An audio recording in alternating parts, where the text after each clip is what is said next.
Ecclesiastes 3, verse 1 to 8. Okay. For everything there is a season, a time for every activity under heaven, a time to be born, and a time to die, Okay. a time to plant, and a time to harvest, Ayos. a time to kill, and a time to heal. I remember this is the favorite verse of President Rodrigo Roa Duterte. Favorite ko rin ho yan. Kaya lang ho, ngayon ho, time to close ang ABS. And I know that our esteemed colleagues, all of us, whether opposition or administration, cannot imagine the burden on his shoulders during these very trying times. Okay. Magandang hapon po sa ating mga kababayan Magandang gabi at naman. sa ating pong mga kasama sa Kongreso. It is a time of great crisis, a time of enormous danger and challenges. Okay. But it is also a time of opportunity. If we can quickly adapt, innovate, and manage in the midst of the pandemic, Okay. so time really is of the essence in everything we do. Nga. We now find ourselves in a world with much uncertainty. And it is during these times that we have to hold on to God's promise. Tagal naman, ang tagal naman. Ito minsan ng kay speaker, ang haba-haba ng intro. That there is a proper time for everything. Okay. To hold on to God's promise that He is here and has plans to prosper us and not to harm us, plans to give us hope and a future. Amen. I say amen to that. Today is the time to face and defeat the invisible and formidable opponent, the new coronavirus or COVID-19. I agree. Today is a time when bonds that hold us together as a society are tested. Again po, sinusubukan po tayo ng mga panahon na to. How far does our charity go to strangers? Okay. Today is the time for people to get the assistance they need.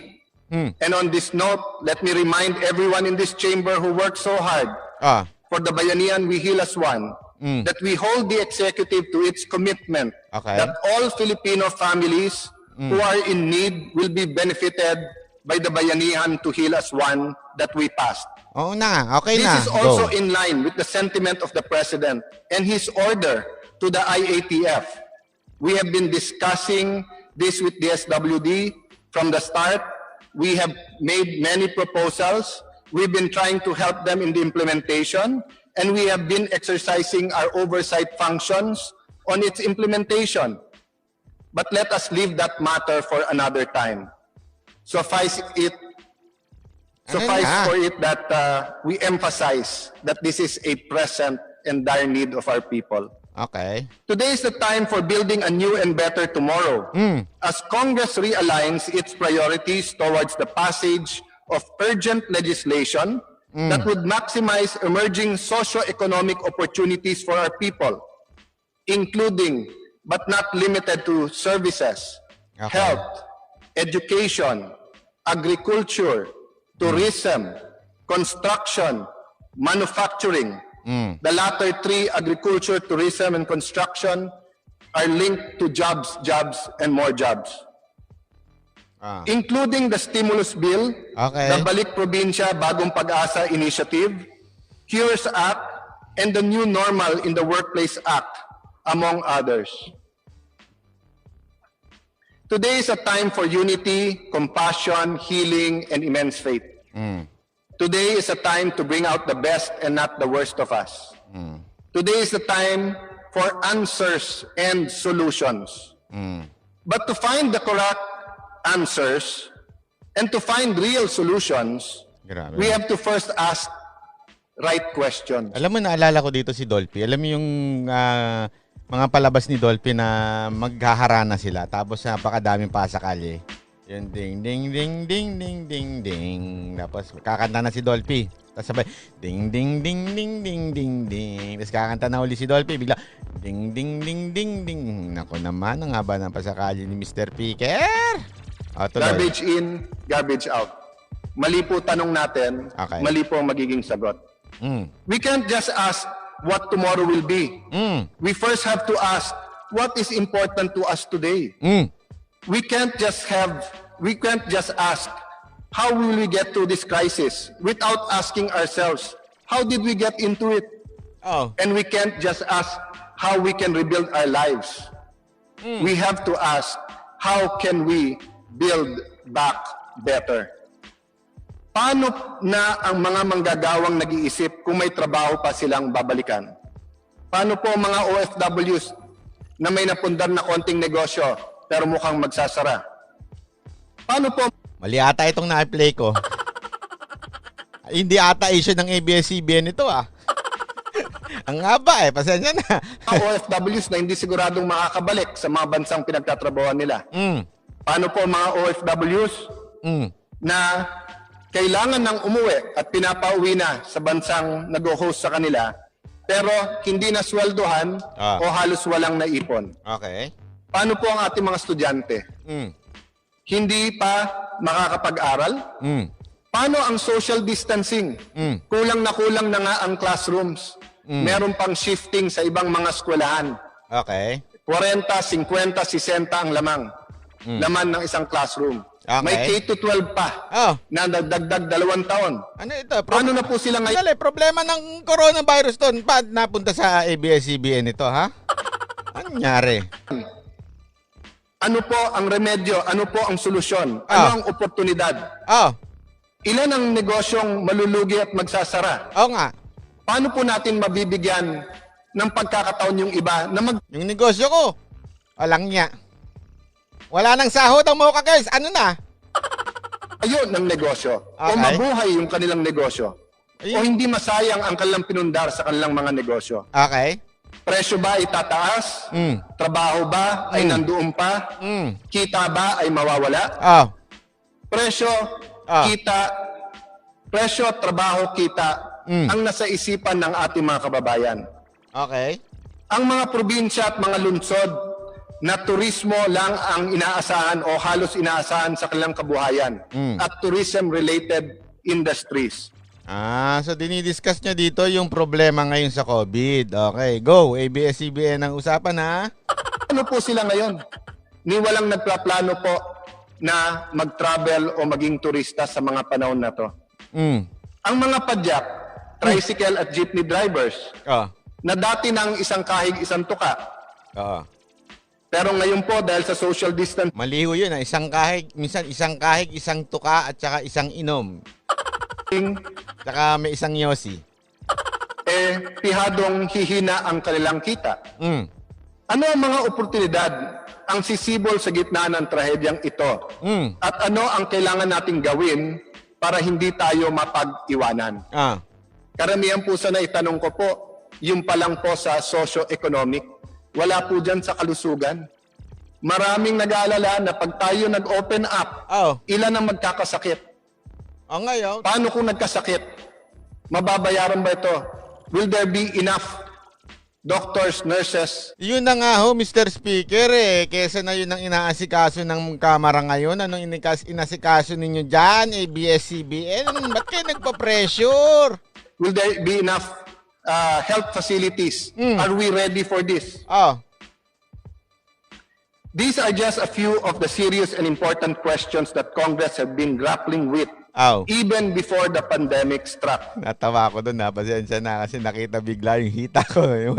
Nawala akong shorts at wala akong brief Pasensya na ha. Buti hindi lumabas yung ano ko. And more so since. This is where I'd like to thank all of our colleagues led by the Majority Leader, Martin Romualdez. You did not take a vacation. Hindi po kayo nagtago. Inuna nyo po ang constituents nyo at tinuloy-tuloy nyo po ang trabaho during our break para po malabanan natin ang COVID-19. Sinuportahan nyo po ang administrasyon at bumunot kayo sa sarili nyong bulsa. Salamat po sa inyo. As God's creation, we have always pondered on the meaning of life. We have thought about the purpose of life, of our lives. Pasensya na mga kakosa, hindi ko pwedeng kaya ako pinaplay lang natin kasi ang hirap pagka i-forward ko baka may magkaligtaan tayo Kailangan natin i-play. At saka hindi ko naman pwedeng banatan yung mga sinasabi niya sa Biblia dahil ako naniniwala din naman ako. Ang naano lang ako, ang haba ng pasakali. Dapat nagpastor ka na lang, Mr. Speaker. Lives of others. No pun intended, ha? Dahil naniniwala naman ako sa ating Panginoon din, ha? Ayoko lang kaya lang medyo humaba na ito.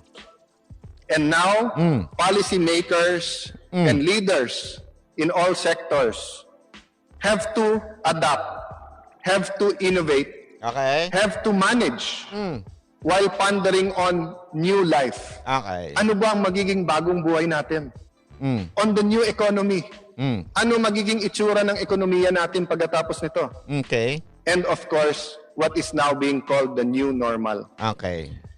But important as these questions may be, we have no choice but to put them aside for the moment and deal with the franchise of ABS-CBN. Sandali! And this is Andali. really... Akala ko pa importante yung mga pinagbabanggit mo, Mr. Speaker. Sabi mo, importante ito, importante ito. Importante ito. Ang haba pa naman nung pasakali na yun. Napakadaming importante doon. Tapos ibibigyan nyo, sasabihin nyo, i-discuss ang franchise ng ABS? Aba. Bakit? Where the leadership of Congress is coming from. Bakit? Together with the minority, the deputy minority leaders, the deputy majority leaders, the minority, deputy minority leaders, our deputy speakers led by Deputy Speaker Pulong Duterte. Okay. This is where we're coming from.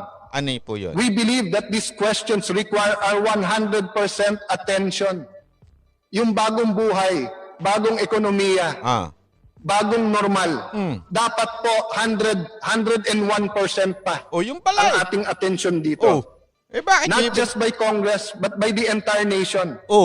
If there is one thing that people remember about what I say today, about the work of government during this time, it is this. Nothing can be more important to our people than the government defeating COVID-19 at this point. Yun naman pala, Mr. Speaker. Alam mo naman pala na ang pinaka-importante ngayon itong COVID, hindi yung ABS-CBN. Tama ka dyan, Mr. Speaker, ha? Dapat yung COVID ang pag-usapan. Bakit itong ABS-CBN? Play. Time. Okay po? Okay. Alam ko po, mayroon tayong spirito, may katawan. Alam po natin, gusto natin ng habang buhay na everlasting life, no? Through our Lord and Savior, kung ano man paniniwala natin spiritual. Amen. I agree Pero with ngayon that. po, death and sickness is facing us in the eye. Okay. And they are looking to the IATF. They are looking to the President. They're looking to the Senate.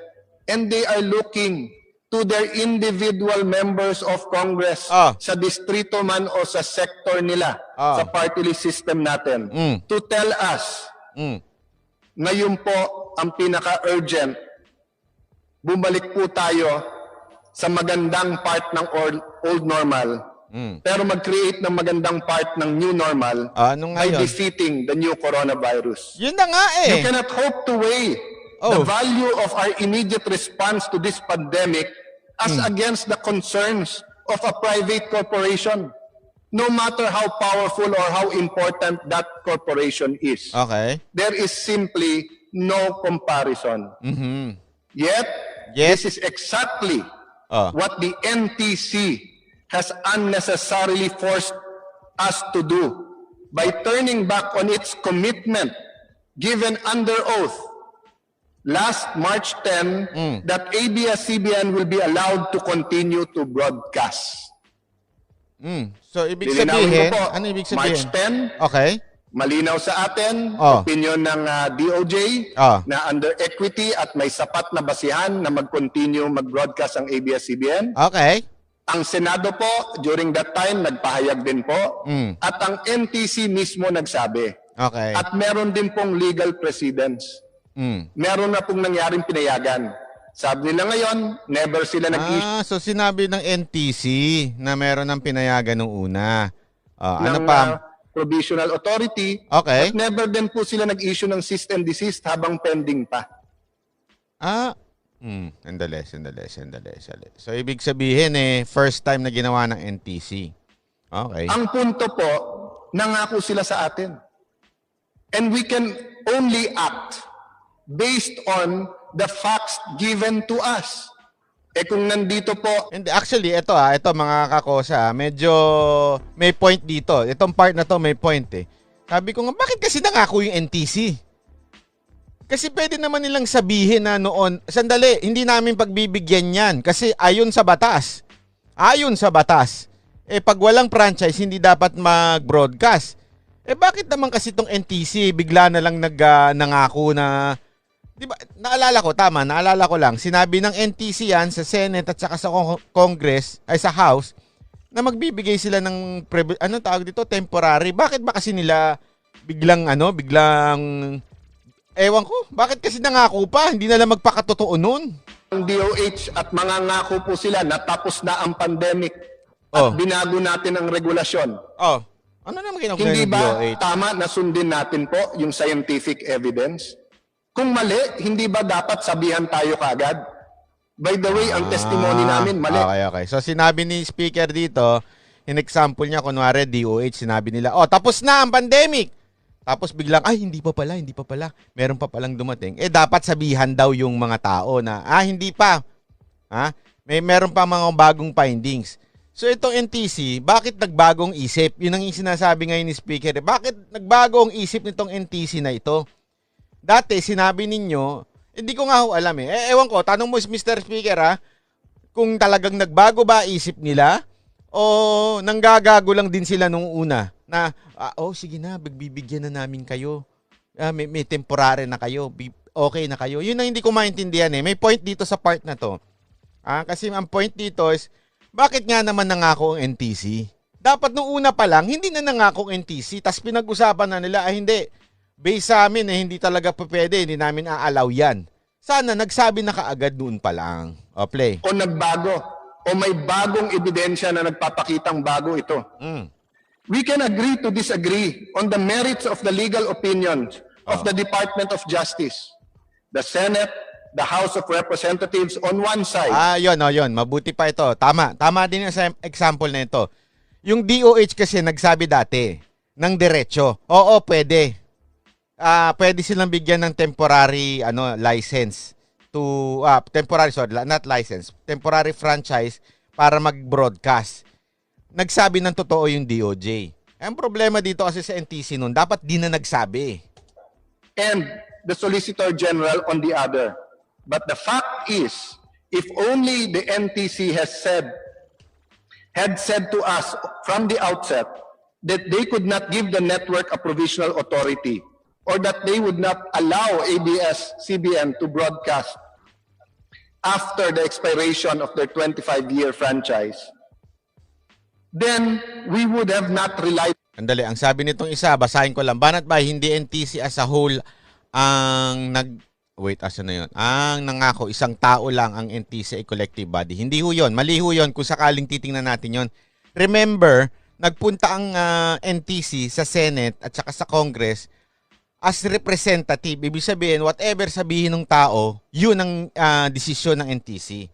Hindi pwedeng palusot yun na sinabi lang, nandali, meron kayong tagapagsalita. Kahit ba sabihin natin, kunwari may DOH, may tagapagsalitang nagsabi. Unless sabihin nung tagapagsalita, ay nagkamali ako. Di ba? Ibig sabihin, talagang pinasakay nila. May part doon na pinasakay, mali, may part doon na mali ang NTC. Dapat di na lang sila nangako noon. On their word, and this piece of legislation that we are acting upon now may have been acted upon during that time. Ang Kongreso po, ang 18 Congress po ay solusyon na naghahanap ng problema. Okay. Hindi po tayo naghihintay na may problema, bibigyan natin ng solusyon. Hindi po. Wala pa ho yung problema, naghahanap na tayo ng solusyon. We're solutions looking for problems. That's why as early as February, we warned about COVID-19. And we asked the supporters of ABS-CBN na payagan nyo muna kaming maghanda. Nung Marso nun nyo lang nakita na tama kami. Okay. That is a fact, not an opinion. It is a fact that they gave their word under oath before the Congress of the Philippines. It is a fact that the NTC said they will give a provisional authority. Mag-away po tayo sa mga opinion. Dito lang po. Wala pa hong 30 ang kongresista na physically present. Okay. But so far, ang gaganda ng attendance natin through Zoom, teleconferencing, mahigit 200, umabot ng 300. We can all have different opinions. Ay, talaga. Different opinion ako ngayon. Pasensya na, ha? Wala akong personalan, Mr. Speaker, okay? Pero different po ang opinion ko ngayon sa inyo. There cannot be more than one true fact Okay. for one specific item. Okay. Diba? It's either true or false.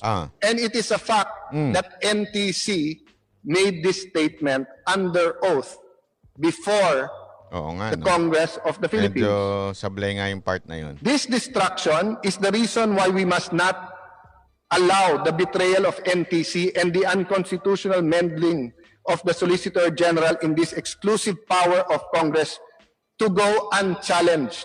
Hindi naman siguro. Kung Sa akin hindi naman siguro nagmeddling ang nagmedal lang ewan ko kung anong term. Basta nakialam ang Solicitor General. Winarningan lang naman niya yung NTC. Winarningan niya, oy, madidemanda kayo pag tinuloy niyo yan. O, ganun lang naman. O, play. Sinungaling lang sa atin ang mga ahensya at resource persons natin. Ay, paano tayo makakasiguro na tama ang ating mga actions? Kung yung nga, may tama. May point na yung part na yun, ha? Dapat talaga hindi na nga ako NTC kasi under oath yun eh.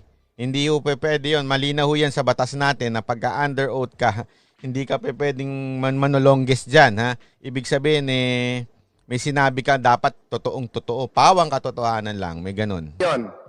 Magbibigay ng sikretong sulat sa mga nagte-testify sa atin at hindi ipapaalam sa atin. Okay. How can we come up with a national consensus? How can we inform our people so that they will be part of the decision? Okay.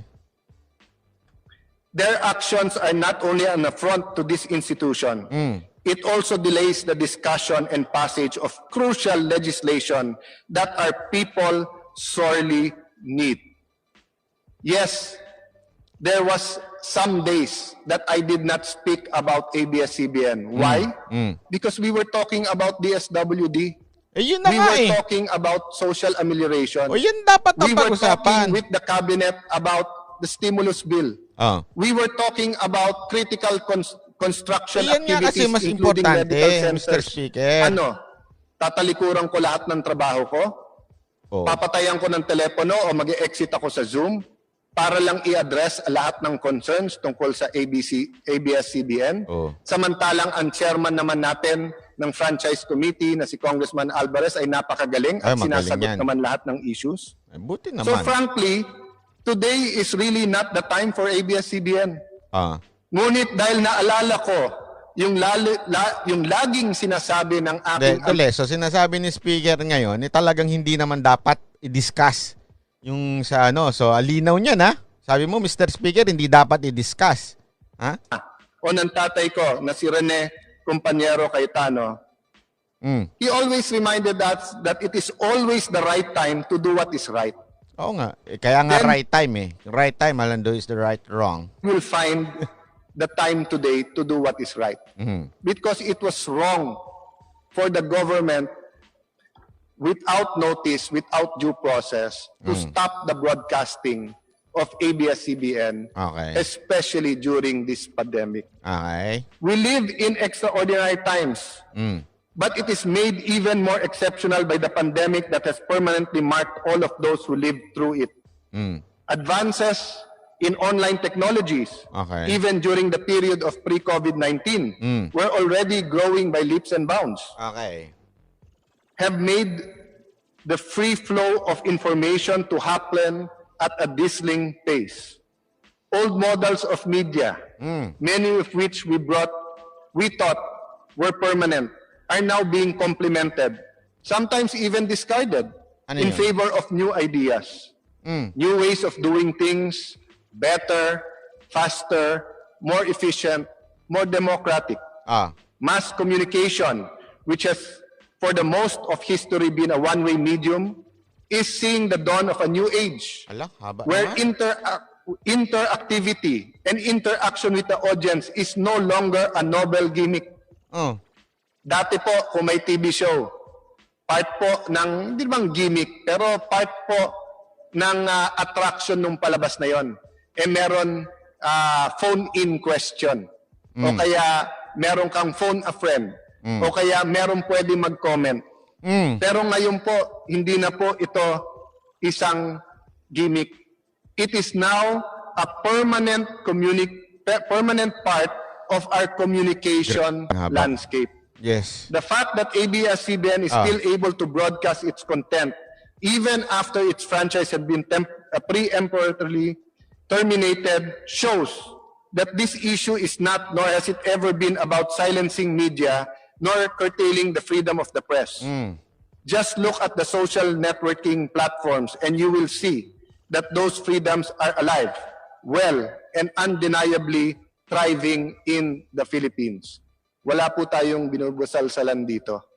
We are simply following the law that every 25 years, you have to present before Congress your case of why we should give you another 25 years. Oh, ayun pala And eh. if some, many, or even one person complains, it is our duty to hear that complaint and then judge later on.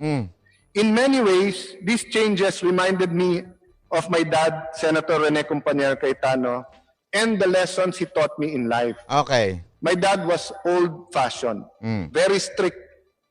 He taught us that that discipline and hard work are primary virtues. But at the same time, he also saw the value in using technology to reach the people. His pioneering show, Compañero y Compañera, first on DZMM, then later on ABS-CBN, provided a valuable public service to the Filipinos who may have otherwise not been able to see, let alone afford a good lawyer. But in all this, one thing was higher above all. He always stood for what is right. What Yung is right po ang now? spirit na nag-drive sa kanya. Kaya nga po, what is Doon right sa now? radyo, na ipaglaban ang batas. Na yung tama ay tama at yung mali ay mali. Regardless of how hard the times were, he always pounded into us, just do what is right. Even in my younger days as a politician, when I would give him analysis about politics before making a stand, he would get angry at me and I would say, just tell me what to do. Ikaw naman tatay ko. Sasagutin niya ako, hindi. Elected ka. Hindi ka sa akin sasagot. Sasagot ka sa taong bayan. So sabi ko, ba't ka nagagalit? Nagagalit ako kasi hindi mo iniisip kung ano tama yun ang gagawin mo eh. Iniisip mo kung ano popular eh. Iniisip mo kung ano yung politics. That's where, you know, my mentality of politics together with my Christian belief changed my philosophy. The point is, and during those times when we would be too hard on us, he would be too hard on us, that is when my mother came in to comfort us and to encourage us. okay. But every time, akala namin kinakampihan na niya kami. Dahil sasabihin niya, ganyan talaga tatay mo, talagang sumisigaw yan, talagang madaling magalit. Okay.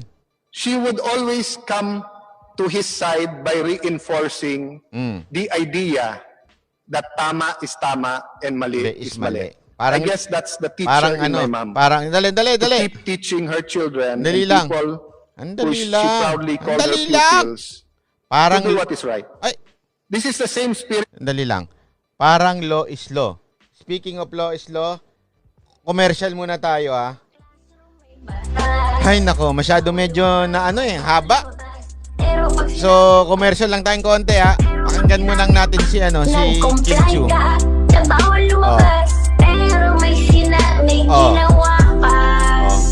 So, tama pala ito si Kim Chu. Pag inayos mo, yung law ng kaso mo, sinagbit mo uli. So, pwede ka na uling lumabas. Abay, tama pala ito si Kim Chu. So, ngayon kahit nasa batas natin, pag walang franchise, ay nako naman, Mr. Speaker, play natin uli. Ito na muna background natin, That drives me in my work today. Okay. Discipline, hard work, innovation, and doing what is right. Okay. It's not always easy. Ay, sandali. Meron nag-comment dito, basahin ko lang ha. Banat Bay, kung sang-ayon ka kay Cayetano, parang LP ka na din.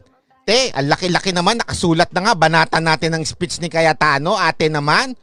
Sus naman. Pangalawa, ha? Akin lang ho ay dito. Sabi ko nga sa inyo, sa Banat Bay, wala ho akong boss dito. Pwede ko sabihin kung ano yung gusto ko at hindi ko gusto. May opinion ako, may opinion din kayo. Kung trip niyo yung opinion ko, di makinig po kayo. Kung hindi nyo trip, okay lang din po. Akin po, wala akong boss dito. Wala akong oligarch na nag-i-sponsor sa akin. Wala akong San Miguel Beer sa akin dito. Hindi ako uminom. Wala akong ganong sponsor, ha? Wala akong sa akin. Wala akong umaano. Ngayon, sasabihin natin yung mali at sasabihin natin yung tama. Sa speech niya, may mga tama, may mga mali. Sasabihin ko sa inyo kung ano yung tama, kung ano yung mali. Sa tingin ko, yung pananaw ko. Tulad ng mga kinukote niya, sa tingin ko, tama. Pero yung may mga sinasabi siyang mali, binabara ko din. Kasi nga, dito, sa social media, sa Banat Bay, doon tayo sa totoo. Doon tayo sa tingin ko, tama. Yung opinion ko. At opinion nyo, sinasabi nyo rin, binabasa ko nga rin yung mga opinion ninyo eh. So, sana ho, wag kagad yung, wag kang papalig yan. Kung hindi, wag ko tayong ganyan para tayong bata eh. O wag kang papalig yan. Kung hindi, dilawang ka na. Yung mga ganyang kalokohan, hindi naman akin, ina-analyze natin yung sinasabi. May point siya dito. Tama yung sinabi niya na ang camera dapat nakapokus lang sa ABS-CBN. ABS. Yan tuloy kasi. Ang camera dapat nakapokus lang sa COVID. Tapos nangako yung NTC. So inaano natin, bakit tama nga naman, ba't naman nangako? Sinasabi na iba, kasi may paliwanag dyan eh. Kahit ano pang paliwanag dyan, ang tanong, bakit sila nangako? Pwede naman nilang sabihin, ay mali yan, hindi dapat yan. Hindi na yung, kasi ito ang problema sa atin eh. Isusubukan natin ilusot, paliwanag kasi ni vlogger ganito eh. Paliwanag kasi ni vlogger ganito. Hindi, tanungin yung sarili nyo, bakit nangako tas biglang binawi? Di ba? Simple lang naman eh. Binawi, nangako ka tas babawiin mo. Sana hindi ka na lang nangako. Yun lang ang point dito. May point yung part na yon.